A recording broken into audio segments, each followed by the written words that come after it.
ആഗോള സോപ്പ് വിപണി ഏകദേശം 5,000 കോടി രൂപയുടേതാണ്. ഇതിൽ ഓരോ വർഷവും ഏകദേശം 150 ദശലക്ഷം ടൺ സോപ്പും ഡിറ്റർജന്റും ഉപഭോഗം ചെയ്യപ്പെടുന്നു. അതായത് ദിനംപ്രതി വീടുകൾ, ഹോട്ടലുകൾ, ആശുപത്രികൾ, ഫാക്ടറികൾ എന്നിവയിലൂടെ ലക്ഷക്കണക്കിന് സോപ്പാണ് ഉപയോഗിക്കുന്നത്. എന്നാൽ നമ്മൾ കേവലം 10 രൂപയ്ക്ക് വാങ്ങുന്ന സോപ്പ് നിർമ്മിക്കാൻ എന്തൊക്കെ പ്രോസസ്സ് ഉണ്ടെന്ന് നിങ്ങൾ എപ്പോഴെങ്കിലും ചിന്തിച്ചിട്ടുണ്ടോ? സോപ്പിനെ നിങ്ങളുടെ കൈകളിൽ എത്തിക്കുന്ന ആ പ്രോസസ്സ് ചരിത്രം, രസതന്ത്രം, ആധുനിക മെഷീനുകൾ എന്നിവയുടെ അത്ഭുതകരമായൊരു പങ്കാളിത്തമാണ്. പുരാതന ഉത്ഭവം. സോപ്പ് ഒരു ആധുനിക സൗകര്യം പോലെ തോന്നാമെങ്കിലും ഇത് യഥാർത്ഥത്തിൽ മനുഷ്യ ചരിത്രത്തിലെ ഏറ്റവും പഴയ കണ്ടുപിടുത്തങ്ങളിലൊന്നാണ്. സോപ്പ് നിർമ്മാണത്തിന്റെ ഏറ്റവും ആദ്യത്തെ തെളിവുകൾ 4000 വർഷത്തിലധികം പഴക്കമുള്ള പുരാതന മെസപ്പൊട്ടേമിയയിലേതാണ്. അവിടെ ചാരത്തോടൊപ്പം കൊഴുപ്പ് കലർത്തുന്നത് കമ്പിളിയും വസ്ത്രവും വൃത്തിയാക്കാൻ കഴിയുന്ന ഒരു പദാർത്ഥമുണ്ടാക്കുമെന്ന് ആളുകൾ കണ്ടെത്തി. ഇത് മനോഹരമോ സുഗന്ധമുള്ളതോ ആയിരുന്നില്ല, പക്ഷേ അതൊരു സോപ്പിന്റെ ജോലി ചെയ്തു. ആ ലളിതമായ കണ്ടെത്തൽ നൂറ്റാണ്ടുകൾ നീണ്ടുനിന്ന സോപ്പ് വികാസത്തിന് തുടക്കമിട്ടു. പുരാതന ഈജിപ്തിൽ കഴുകുന്നതിനും ചർമ്മത്തിന്റെ അവസ്ഥകൾ ചികിത്സിക്കുന്നതിനും സോപ്പ് പോലുള്ള വസ്തുക്കൾ ഉപയോഗിച്ചിരുന്നു. മധ്യകാലഘട്ടമായപ്പോഴേക്കും സോപ്പ് നിർമ്മാണം മാഴ്സേ, കാസ്റ്റീൽ തുടങ്ങിയ സ്ഥലങ്ങളിൽ ഒരു കരകൗശലമായി മാറിയിരുന്നു. ആ സമയങ്ങളിൽ ഒലിവ് ഓയിൽ ഉയർന്ന ഗുണമേന്മയുള്ള സോപ്പുകളുടെ ഒരു പ്രധാന ചേരുവയായി മാറി. 19-ാം നൂറ്റാണ്ടിൽ വ്യാവസായിക വിപ്ലവം എല്ലാം മാറ്റിമറിച്ചു. സോപ്പ് അന്നുമുതൽ ചെറുകിട സംരംഭങ്ങളിൽ നിർമ്മിക്കുന്ന ചെറിയ തോതിലുള്ള ഉൽപ്പന്നമായിരുന്നില്ല. ഫാക്ടറികൾ വൻതോതിൽ സോപ്പ് ഉൽപ്പാദിപ്പിക്കാൻ തുടങ്ങി. ഇത് സാധാരണ ജനങ്ങളിലേക്ക് എത്തിച്ചു. പിയേഴ്സ്, ലെക്സ് തുടങ്ങിയ സോപ്പ് ബ്രാൻഡുകൾ ഇക്കാലത്താണ് ഉയർന്നു വന്നത്. അങ്ങനെ സോപ്പ് വെറുമൊരു ആഡംബരമല്ലാതെ ശുചിത്വത്തിനും ആരോഗ്യത്തിനും അനിവാര്യമായ ഒന്നായി മാറി. എന്നാൽ യഥാർത്ഥത്തിൽ ഇതെങ്ങനെയാണ് നിർമ്മിക്കപ്പെടുന്നത്? ഒന്നാമതായി, ഒരു സിംഗിൾ സോപ്പ് ബാർ പോലും നിർമ്മിക്കുന്നതിന് മുമ്പ് ഫാക്ടറികൾക്ക് ചേരുവകളുടെ ശരിയായ മിശ്രിതം ആവശ്യമാണ്. ഇവിടെ നിന്നാണ് എല്ലാം ആരംഭിക്കുന്നത്. ഏതൊരു സോപ്പിന്റെയും ഏറ്റവും പ്രധാനപ്പെട്ട ഭാഗം കൊഴുപ്പ് അല്ലെങ്കിൽ എണ്ണയാണ്. അടുത്ത കാലത്തായി ഫാക്ടറികൾ പലപ്പോഴും പാം ഓയിൽ, വെളിച്ചെണ്ണ അല്ലെങ്കിൽ സോയാബീൻ ഓയിൽ തുടങ്ങിയ സസ്യ എണ്ണകളാണ് ഉപയോഗിക്കുന്നത്. ചിലപ്പോൾ ടാലോ എന്നറിയപ്പെടുന്ന മൃഗക്കൊഴുപ്പും ഉപയോഗിക്കുന്നു. അത് നിർമ്മിക്കപ്പെടുന്ന സോപ്പിന്റെ തരത്തെ ആശ്രയിച്ചിരിക്കും. ഓരോ എണ്ണയും അതിൻ്റെതായ ഗുണങ്ങൾ കൊണ്ടുവരുന്നു. വെളിച്ചെണ്ണ സോപ്പിനെ മനോഹരമായി പതപ്പിക്കാൻ സഹായിക്കുന്നു. അതേസമയം പാം ഓയിൽ കടുപ്പമുള്ളതും കൂടുതൽ കാലം നിലനിൽക്കുന്നതുമായൊരു ബാർ നൽകുന്നു. ഇനിയാണ് ഈ ചേരുവകളെല്ലാം പ്രവർത്തനക്ഷമമാക്കുന്ന ആ പ്രധാന ചേരുവ വരുന്നത്: ആൽക്കലി. കട്ടിയുള്ള സോപ്പുകൾക്കായി ഫാക്ടറികൾ സോഡിയം ഹൈഡ്രോക്സൈഡ് ഉപയോഗിക്കുന്നു. ഇതിനെ പലപ്പോഴും കാസ്റ്റിക് സോഡ അല്ലെങ്കിൽ ലൈ എന്ന് വിളിക്കുന്നു. ലിക്വിഡ് സോപ്പുകൾക്ക് ഇത് പൊട്ടാസ്യം ഹൈഡ്രോക്സൈഡാണ്. സോപ്പിനെ കൂടുതൽ ആകർഷകമാക്കാൻ ഫാക്ടറികൾ കിട്ടാവുന്ന എല്ലാ തരം സാധനങ്ങളും ഇതിൽ ചേർക്കുന്നു. ഇതിന് പുതിയ സുഗന്ധം നൽകാൻ സുഗന്ധദ്രവ്യങ്ങൾ, ഇത് കാണാൻ ഭംഗിയുള്ളതാക്കാൻ നിറങ്ങൾ, ചർമ്മത്തിന് മൃദുല നൽകാൻ ഷിയ ബട്ടർ അല്ലെങ്കിൽ ഗ്ലിസറിൻ പോലുള്ള മോയ്സ്ചറൈസറുകൾ. പ്രത്യേക സോപ്പുകൾക്കായി ഓട്സ് അല്ലെങ്കിൽ ചെറിയ സ്ക്രബ്ഡ് കണിതിലുകൾ പോലുള്ള എക്സ്ഫോളിയന്റുകളും ചേർക്കാവുന്നതാണ്. ഈ ചേർക്കുന്ന വസ്തുക്കളുടെ ശ്രദ്ധാപൂർവമായ തിരഞ്ഞെടുപ്പാണ് ഓരോ സോപ്പിനും അതിൻ്റെതായ അനുഭവം, സുഗന്ധം, ചരിത്രം എന്നിവ നൽകുന്നത്. അതിപ്പോൾ സാധാരണ ഗാർഹിക സോപ്പായാലും ഒരു ലക്ഷറി ബ്രാൻഡായാലും. നമ്മൾ നേരത്തെ പറഞ്ഞ പോലെ സോപ്പ് ഉണ്ടാക്കാൻ ആവശ്യമായ വസ്തുക്കളെല്ലാം ഫാക്ടറിയിൽ എത്തിക്കഴിഞ്ഞാൽ അവയെല്ലാം നേരിട്ട് മെഷീനുകളിലേക്ക് ഇടുകയല്ല ചെയ്യുന്നത്. ഉൽപ്പാദന പ്രോസസ്സ് തെറ്റിപ്പോകില്ല എന്ന് ഉറപ്പാക്കാൻ ആദ്യം ധാരാളം തയ്യാറെടുപ്പുകൾ നടക്കുന്നു. അതായത് ആദ്യം എണ്ണയും കൊഴുപ്പും അവയുടെ ഗുണനിലവാരം സ്ഥിരീകരിക്കുന്നതിന് സൂക്ഷ്മ പരിശോധനയ്ക്ക് വിധേയമാകുന്നു. ശുദ്ധതയും സ്ഥിരതയും പോലുള്ള കാര്യങ്ങൾക്കായി ഫാക്ടറികൾ പരിശോധിക്കുന്നു. കാരണം ഏത് മാറ്റവും സോപ്പിന്റെ പ്രതികരണത്തെയും അനുഭവത്തെയും ബാധിക്കും. ആൽക്കലി പരിശോധിക്കുന്നതിലും ഇതേ ജാഗ്രത പാലിക്കുന്നു. രാസപ്രക്രിയ സുഗമമായി നടക്കുന്നതിന് ഇത് തികച്ചും കൃത്യമായിരിക്കണം.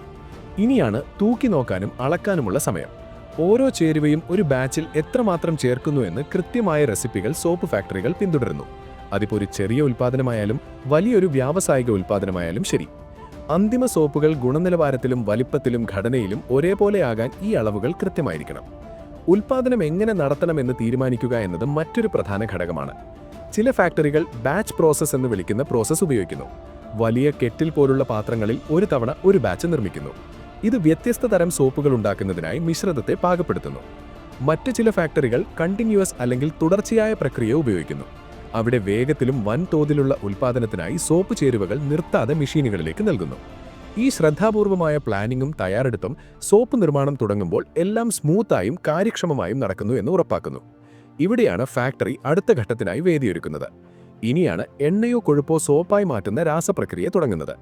കട്ടിയുള്ള സോപ്പുകൾക്കായി സോഡിയം ഹൈഡ്രോക്സൈഡ് അല്ലെങ്കിൽ ലിക്വിഡ് സോപ്പിനായി പൊട്ടാസ്യം ഹൈഡ്രോക്സൈഡ് പോലുള്ള ആൽക്കലിയുമായി എണ്ണകൾ കലർത്തുമ്പോൾ അവ ഒരുമിച്ച് പ്രതികരിച്ച് സോപ്പും ഗ്ലിസറിനും ഉണ്ടാക്കുന്നു.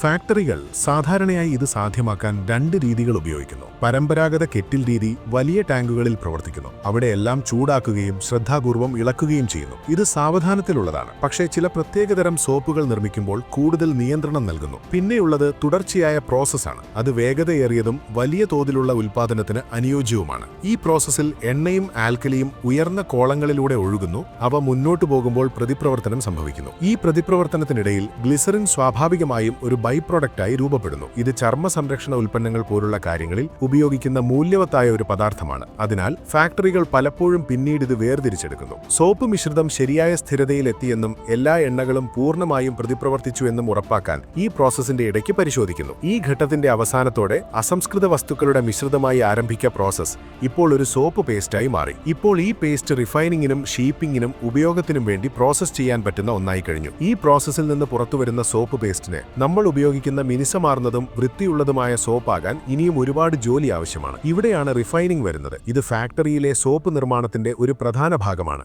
ആദ്യം സോപ്പിനെ റോളറുകൾ അല്ലെങ്കിൽ മില്ലുകൾ പോലുള്ള റിഫൈനിങ് യന്ത്രങ്ങളിലൂടെ കടത്തിവിടുന്നു. ഈ യന്ത്രങ്ങൾ അതിനെ പൊടിക്കുകയും അധിക ഈർപ്പം പിഴിഞ്ഞെടുക്കുകയും വായുവിനെ പുറത്തെടുക്കുകയും ചെയ്യുന്നു. ഈ പ്രക്രിയ സോപ്പ് മിനുസമാർന്നതും ഒരേപോലെയുള്ളതും തയ്യാറാകുമ്പോൾ ഷേപ്പ് കൃത്യമാണെന്നും ഉറപ്പാക്കുന്നു. ഇതിനുശേഷം ഫാക്ടറികൾ സോപ്പിന്റെ ഗുണനിലവാരം മെച്ചപ്പെടുത്തുന്നതിനായി അധിക ചേരുവകൾ ചേർക്കുന്ന ഘട്ടം വരുന്നു. സുഗന്ധ എണ്ണകൾ, ഗ്ലിസറിൻ അല്ലെങ്കിൽ ഷിയ ബട്ടർ പോലുള്ള മോയ്സ്ചറൈസിംഗ് ഏജന്റുകൾ, നിറങ്ങൾ അല്ലെങ്കിൽ അരച്ചെടുത്ത ഓട്സ് പോലുള്ള എക്സ്ഫോളിയന്റുകൾ എന്നിവ ശ്രദ്ധാപൂർവം സോപ്പ് ബേസിലേക്ക് ചേർക്കുന്നത് ഈ സമയത്താണ്. മിശ്രിതം പൂർണ്ണമായിരിക്കണം. അങ്ങനെ ഓരോ ബാറും കൃത്യമായി ഒരേപോലെ കാണപ്പെടുകയും അനുഭവപ്പെടുകയും ചെയ്യും. ഈ പ്രോസസ്സിന്റെ സമയത്ത് ബാക്കി എല്ലാ കാര്യങ്ങളും കൃത്യമായി നിരീക്ഷിക്കപ്പെടുന്നു. താപനില, സ്ഥിരത, ചേരുവകൾ കലരുന്ന രീതി, കാരണം ചെറിയ തെറ്റുപോലും സോപ്പിന്റെ പെർഫോമൻസിനെ ബാധിക്കും. ലക്ഷ്യം ഒരേപോലെയുള്ളതും മിനുസമാർന്നതും ബാറുകളായി രൂപപ്പെടുത്താൻ തയ്യാറായതുമായ ഒരു സോപ്പ് പേസ്റ്റ് ഉണ്ടാക്കുക എന്നതാണ്. ഇപ്പോൾ വിപണിയിലെത്തുന്നതിനു മുമ്പ് സോപ്പ് ഷേപ്പ് വരുത്താനും അവസാന ഫാക്ടറി പോളിഷ് നടത്താനും റെഡിയായി കഴിഞ്ഞു. ഷേപ്പ് നൽകുന്നതും മുറിക്കുന്നതും സോപ്പിന് സ്ഥിരമായ രൂപം നൽകാൻ ഡിസൈൻ ചെയ്തിട്ടുള്ള യന്ത്രങ്ങളുടെ സഹായത്തോടെ നടക്കുന്നു. സോപ്പ് ബാറുകൾക്കായി പേസ്റ്റിനെ ഒരു എക്സ്ട്രൂഡർ വഴി പുറത്തേക്ക് വിടുന്നു. ഇത് സോപ്പിനെ നീളമുള്ളതും കട്ടിയുള്ളതുമായ ലോഗുകളിൽ ഷേപ്പാക്കി എടുക്കുന്ന ഒരു യന്ത്രമാണ്.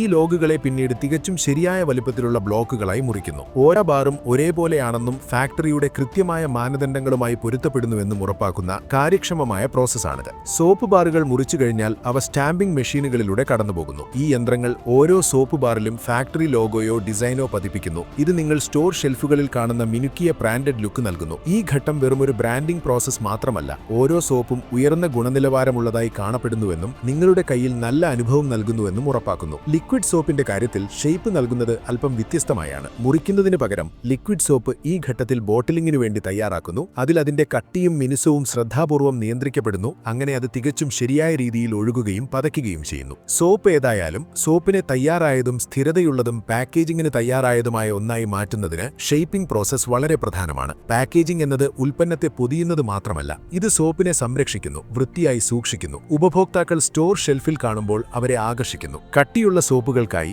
യന്ത്രങ്ങൾ ഓരോ ബാറിനെയും പേപ്പർ, കാർഡ്ബോർഡ് ബോക്സുകൾ അല്ലെങ്കിൽ ഷ്രിങ്ക് റാപ്പ്, പ്ലാസ്റ്റിക് പോലുള്ള വസ്തുക്കളിൽ പൊതിയുന്നു. ചില ഫാക്ടറികൾ ഒരു പടി കൂടി കടന്ന് ബാറുകളെ ചെറിയ സോപ്പ് കാർട്ടണുകളിൽ പാക്ക് ചെയ്യുന്നു. ഇത് അവയെ മോയ്സ്ചറിൽ നിന്ന് സംരക്ഷിക്കുകയും സുഗന്ധം നിലനിർത്താൻ സഹായിക്കുകയും ചെയ്യുന്നു. പാക്കേജിംഗ് പ്രക്രിയ വേഗത്തിലും കൃത്യതയോടും കൂടി നടക്കുന്നു. ഇത് ഓരോ സോപ്പും ശരിയായി കാണപ്പെടുന്നുവെന്നും ശരിയായി സീൽ ചെയ്തിരിക്കുന്നുവെന്നും ഉറപ്പാക്കുന്നു. ലിക്വിഡ് സോപ്പ് പാക്കേജിംഗ് അല്പം വ്യത്യസ്തമായാണ് നടക്കുന്നത്. ഓരോ കുപ്പിയും ആവശ്യമായ കൃത്യമായ ലെവൽ വരെ നിറയ്ക്കുന്ന ഓട്ടോമേറ്റഡ് ഫില്ലിംഗ് ലൈനുകളിലൂടെ സോപ്പ് കുപ്പികളിലേക്ക് പമ്പ് ചെയ്യുന്നു. പിന്നീട് കാപ്പിംഗ് മെഷീനുകൾ ചോർച്ച തടയാൻ അടപ്പുകൾ മുറുക്കുന്നു. അതിനുശേഷം ലേബൽ ഒട്ടിക്കുന്നവർ പ്രൊഡക്റ്റ് ലേബലുകൾ പൂർണ്ണമായും ഒട്ടിക്കുന്നു. അത് നേരെയാണെന്നും വായിക്കാൻ കഴിയുന്നതാണെന്നും ഉപഭോക്താക്കൾക്ക് ആവശ്യമായ എല്ലാ വിവരങ്ങളും അഥവാ ചേരുവകൾ, നിർദ്ദേശങ്ങൾ, ബ്രാൻഡിംഗ് എന്നിവ കാണിക്കുന്നുവെന്നും ഉറപ്പാക്കുന്നു. ഫാക്ടറികൾ ഇന്ന് പാക്കേജിംഗ് മെറ്റീരിയലുകളിലും കൂടുതൽ ശ്രദ്ധ നൽകുന്നു. അവയിൽ പലതും റീസൈക്കിൾഡ് പേപ്പർ അല്ലെങ്കിൽ നേർത്ത പ്ലാസ്റ്റിക് പോലുള്ള പരിസ്ഥിതി സൗഹൃദ ഓപ്ഷനുകളിലേക്ക് മാറുന്നു. ഓരോ ഘട്ടവും വേഗത, സ്ഥിരത, ശുചിത്വം എന്നിവയ്ക്കായി രൂപപ്പെടുത്തിയിട്ടുള്ളതാണ്.